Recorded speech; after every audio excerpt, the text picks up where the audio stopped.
Welcome to the story. Don't forget to like, subscribe and support me.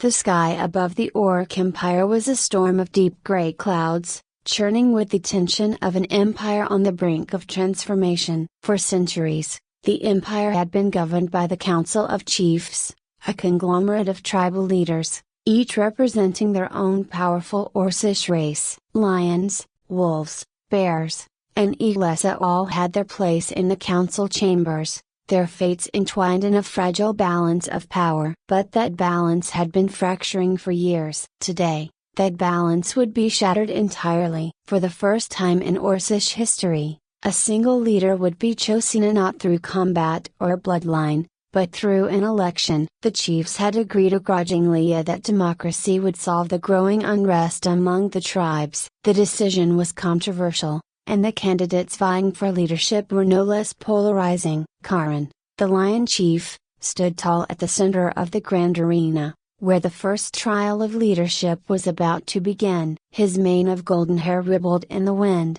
his amber eyes scanning the crowd of tribal representatives who had gathered to witness history. His heart pounded with a mixture of pride and anxiety. Tradition was on his side, but tradition had a way of bending under the weight of change. "Are you ready, Karin?" His second in command, a broad-shouldered lion warrior named Derek, stepped beside him. "I've been ready my whole life," Karin replied, though his voice carried the burden of uncertainty. This election would not be won by strength alone. It would require alliances, strategy, and more than a little manipulation. And as much as Karin wanted to believe in the purity of his campaign, he knew that darker forces were at play. From the other side of the arena, Karin could see his rivals gathering. Zara, the wolf shaman, was surrounded by her clan, an ominous presence with her pale skin, her sharp eyes glowing faintly with the power of the spirits she commanded. Gorak, the bear chieftain, looked every bit the part of a warrior king, his hulking frame and massive claws a reminder of his brute strength. And Elian, the eagle general, stood with his arms crossed, his piercing gaze calculating, as if every move in this election was a battle he intended to win. The roar of the crowd quieted as the high speaker of the council, an elder lion whose fur had grayed with age, stepped forward. His voice echoed across the arena, filled with the gravity of the moment. "Today, we gather to witness the trials of leadership," the high speaker announced, his voice steady despite the weight of history bearing down on him. "These trials will test not only the strength and wisdom of our candidates, but also their ability to lead the Orc Empire into a new era. Let the trials begin." The first trial was a test of leadership. Each candidate would have to lead their people through a challenge that embodied their strengths as a leader. For Karin, it was the hunt. The lions of Karin's tribe were known for their prowess in hunting. It was said that a lion chief could lead his people to hunt even the most elusive of prey. Today, Karin would prove that his leadership was not just born from tradition but from skill and determination. He led his hunting party into the dense forest just beyond the arena, where the judges elders from various tribes had released a massive boar, a creature known for its cunning and ferocity. The forest was alive with the sounds of the hunt, the rustle of leaves, the snap of branches, the low growls of lions as they stalked their prey. Karin moved with precision, his senses heightened. He had to lead by example, show his warriors that he could guide them through the chaos of the hunt. Every step was calculated, every decision measured. When the boar finally appeared, crashing through the underbrush like a force of nature, Karin didn't hesitate. "Surround it!" he barked, his voice carrying the authority of a true leader. His warriors obeyed without question, fanning out to encircle the beast. The boar snarled, its tusks gleaming in the dim light, but Karin remained calm, his spear raised. The moment came swiftly. The boar charged, and Karin struck with deadly accuracy, his spear piercing the creature's heart. The forest fell silent as the beast collapsed, its life extinguished in a single, decisive blow. The hunt was over, and Karin had proven his worth. But as he returned to the arena, The weight of the next trials hung over him like a shadow. This was only the beginning. Zara watched Karin's triumph with a cold detachment. The Lion Chief was strong, as expected, but strength alone would not win this election. Zara's strength lay elsewhere. She was a shaman, a master of the spiritual realm, and her trial would take her to places where neither muscle nor steel could follow. As the sun dipped below the horizon, casting the arena in the eerie glow of twilight, Zara stepped forward for her trial. She stood at the edge of the ceremonial circle, her eyes closed, her hands raised toward the heavens. The air around her seemed to shift, the temperature dropping as a faint mist began to swirl at her feet. Zara was summoning the spirits. The crowd watched in hushed awe as the mist thickened, coiling around her like a living thing. Zara's lips moved in a low chant, her voice barely audible but filled with power. The Wolf Clan believed that their shamans could commune with the gods themselves, and Zara intended to prove that she was worthy of their favor. Her trial was simple in concept but treacherous in execution. She had to enter the spirit realm and bring back a vision or prophecy that would guide the Orc Empire in the years to come. It was a test of her connection to the divine, a test of her soul. Zara's body remained in the arena, her hands still raised, her breath slow and steady. But her mind, her spirit, had left this world entirely. In the spirit realm, Zara found herself standing in a vast, desolate landscape. The sky was a swirling mass of dark clouds, and the ground beneath her feet was cracked and barren. Shadows moved in the distance, flickering like flames, but they did not approach. Zara walked forward, her heart steady. She knew the dangers of the spirit realm. Many shamans had entered this place and never returned, their souls lost in the void. But Zara was different. She was chosen. The shadows parted before her, revealing a towering figure, a being of immense power, its form shifting between that of a wolf and something far more ancient. This was one of the Orcish gods, an entity older than the empire itself. "Why have you come?" The god's voice was a rumble that seemed to shake the very fabric of the spirit realm. "I seek guidance," Zara replied, her voice strong despite the god's overwhelming presence. "The Orc Empire stands on the brink of change, and I must know what path we're to take." The god regarded her in silence for a moment, its eyes glowing with a light that pierced through Zara's soul. Then, it spoke. "Change is inevitable, shaman. But not all change is for the better. The choices you make in this election will shape the future of your people, but the gods do not see all. Even we are bound by the forces of fate." Zara nodded, though the god's words were cryptic. She had hoped for a clearer vision, a sign of her victory. But the gods were rarely so direct. Before she could ask another question, the god's form began to dissolve, the shadows closing in around her once more. Zara felt a pull of force drawing her back to the mortal realm. When she opened her eyes, she was standing in the arena once again, the mist fading away. The crowd was silent, waiting for her to speak. "The gods have spoken," Zara said, her voice steady. "Change is coming, but it is up to us to decide what form that change will take." It was a vague prophecy, but it had the desired effect. The crowd murmured in approval, and Zara knew she had passed her trial. But as she returned to her place among the candidates, a chill ran down her spine. The god's words lingered in her mind, their meaning elusive. She couldn't shake the feeling that something darker was at work, something beyond her control. Gorak, the bear chieftain, cared little for the spiritual machinations of shamans. His trial was one of strength, and that was all that mattered to him. Strength was the only true measure of a leader. His trial was simple, a duel against the ancient bear spirit, a creature of legend known for its ferocity and power. Gorak had fought countless battles in his lifetime, but none like this. As he stood in the arena, his massive frame towering over the other candidates, Gorak felt a surge of adrenaline. This was his moment. The ground trembled as the bear spirit appeared, its form a swirling mass of energy, its eyes glowing with a malevolent light. The crowd gasped as the creature charged toward Gorak, its claws extended, its roar deafening. Gorak didn't flinch. He met the spirit head on, his massive hands grabbing hold of the creature's claws. For a moment, they were locked in a fierce struggle, the ground beneath them cracking from the force of their clash. With a roar of his own, Gorak summoned all of his strength, throwing the spirit to the ground. He raised his fists and brought them down with a thunderous blow, shattering the spirit's form into 1,000 shards of light. The crowd erupted in cheers as Gorak stood victorious,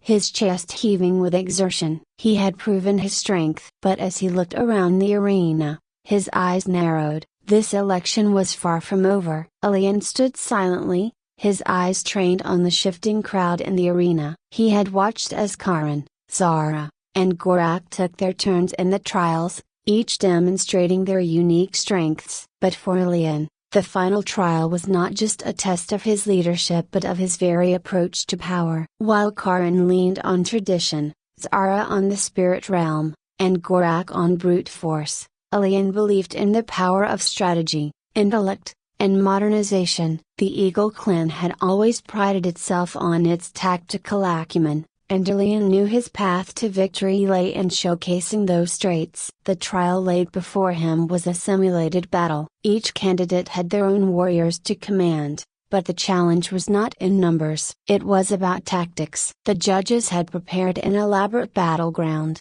designed to force the candidates into difficult choices that tested their leadership under pressure. As the trial commenced, Elian stood at the top of a ridge, his eagle-sharp vision taking in every detail of the battlefield below. The terrain was rugged, with jagged rocks and dense undergrowth, perfect for ambushes. His warriors, dressed in sleek armor, awaited his commands with disciplined patience, their eyes following their general's every move. Elian's gaze shifted to the far side of the battlefield, where Gorak's forces were assembling. They were a blunt force, as expected, charging headlong into the fray with no regard for subtlety. Zara's forces moved like shadows, weaving between the trees, clearly waiting for an opportune moment to strike. Karin's warriors moved in tight formation, organized and methodical, their discipline and undeniable strength. But Elian knew better than to face them head-on. He signaled his warriors with a subtle hand gesture,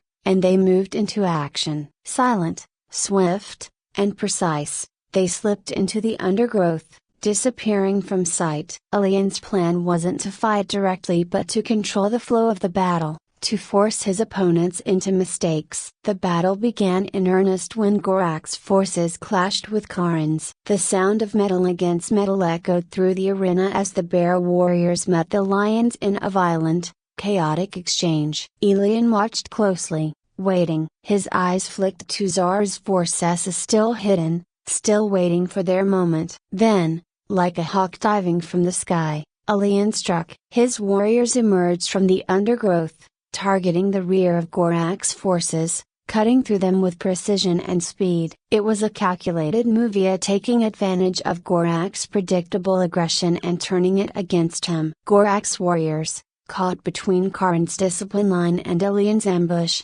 began to falter. Zara, sensing the shift in the battle, made her move. Her wolf warriors darted from the shadows, attempting to outflank Elian's forces. But Elian was ready. His warriors swiftly reformed, adjusting to the new threat, keeping the wolves at bay with a disciplined defense. Zara's forces, though cunning, couldn't break through. The battle raged on, the sounds of clashing steel and war cries filling the air, but it was clear who controlled the field. Elian's strategy had worked. He had forced his opponents into a corner, leaving them no room to maneuver, no opportunity to regain the upper hand. And when the judges called an end to the trial, it was Elian who stood victorious. The crowd, silent at first, erupted into cheers. Elian's victory wasn't just one of strength or spiritual power, it was a triumph of intellect, of the careful, deliberate application of strategy. And as he returned to the gathering of candidates, the weight of the coming election bore down on him. He had proven himself in the trial, but the true test of the election itself was still to come. The following days were tense. The candidates knew that the alliances they formed, the promises they made, and the betrayals they orchestrated would decide the outcome of the election more than the trials ever could. Karn was the first to approach Ilian, his expression calm but his golden eyes betraying his urgency. "You fought well," Karn said, his voice steady. "Your tactics were impressive. And your warriors were disciplined," Ilian replied, nodding in respect. "But I doubt you came here to exchange pleasantries." Karn sighed, his gaze shifting to the horizon. "The lions and eagles have long stood together. Our interests are aligned. Together, we could lead this empire into an era of stability." Ilian studied Karn for a moment. There was sincerity in his words, but also an unspoken trust that Karn was losing his grip on power. The alliance he proposed was as much an act of self-preservation as it was a genuine offer of partnership. "I appreciate the offer," Ilian said carefully, "but I believe the time for old alliances has passed. This election is about more than just preserving the status quo. It's about change." Karn's eyes narrowed. "Be careful, Ilian. Change is not always for the better." As Karn walked away, Ilian felt a pang of doubt. The Lion Chief was right in one sense. Change brought with it unpredictability, and there were forces at work in this election that none of them fully understood. But Ilian couldn't afford to let doubt cloud his judgment. He had a vision for the Orc Empire, one that didn't rely on ancient alliances or brute force. As the final days of the election approached, Zara made her move. Under the cover of night, she summoned a meeting of the Wolf Clan's elders. In the dim light of the fire, her pale eyes gleamed with ambition. "The gods have spoken to me," she said, her voice low and steady. "They have shown me the future of the Orc Empire, and it is one where the wolves lead." The elders exchanged uneasy glances. Zara had always been a powerful shaman, but her recent visions had grown darker, more dangerous. They could feel the pull of something malevolent in the air, something beyond even the spirits she communed with. "The other clans will not accept a wolf leader so easily," one of the elders said cautiously. "The lions and eagles." "The lions are weak," Zara interrupted. "Karn's time is over." And as for Ilian, a broken bar, his victory in the trials was impressive, but he underestimates the power of the spirit realm. "We will strike where he cannot defend." The elders were silent, their fear palpable. Zara's plan was risky, but they knew she had the favor of the gods, or so she claimed. And so, with little more than a nod, they gave their approval. Zara wasted no time. That night, she began the ritual of Forbidden One. Even among the shamans, she called upon the ancient spirits,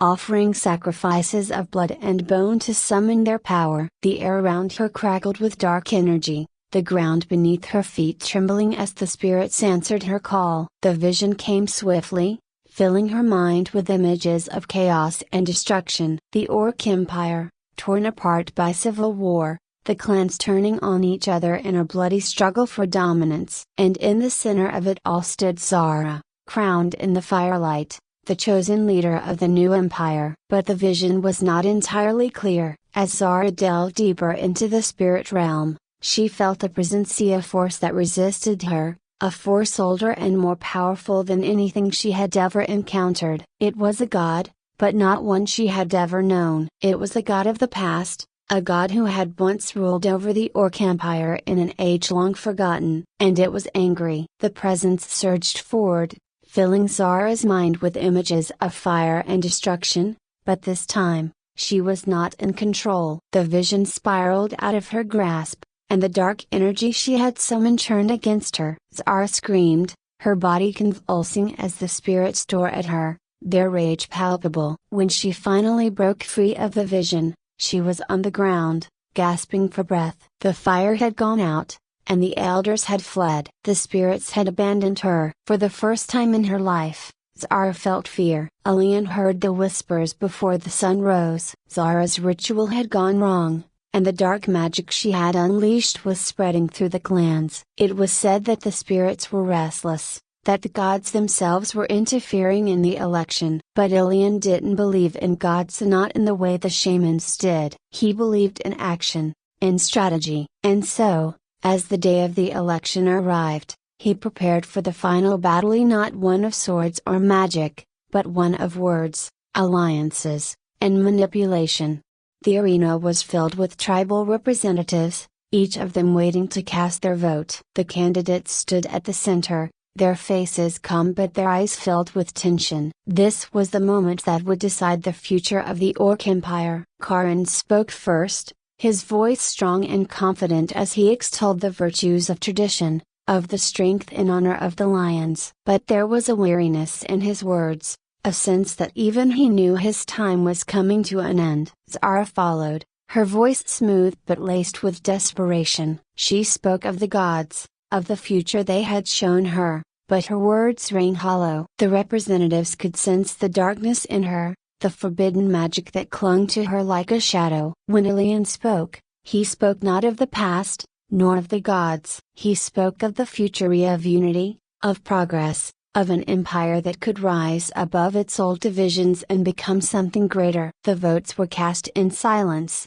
the air heavy with anticipation. And when the final tally was announced, it was Ilian's name that rang through the arena. The crowd erupted into cheers and applause as Ilian was declared the first elected leader of the Orc Empire. He stood tall, his heart pounding with victory, but his mind already turning to the future. For as the cheers filled the air, Ilian couldn't shake the feeling that this victory was only the beginning. The gods had been watching, and their presence still lingered, a reminder that even in victory, the true battle was yet to come.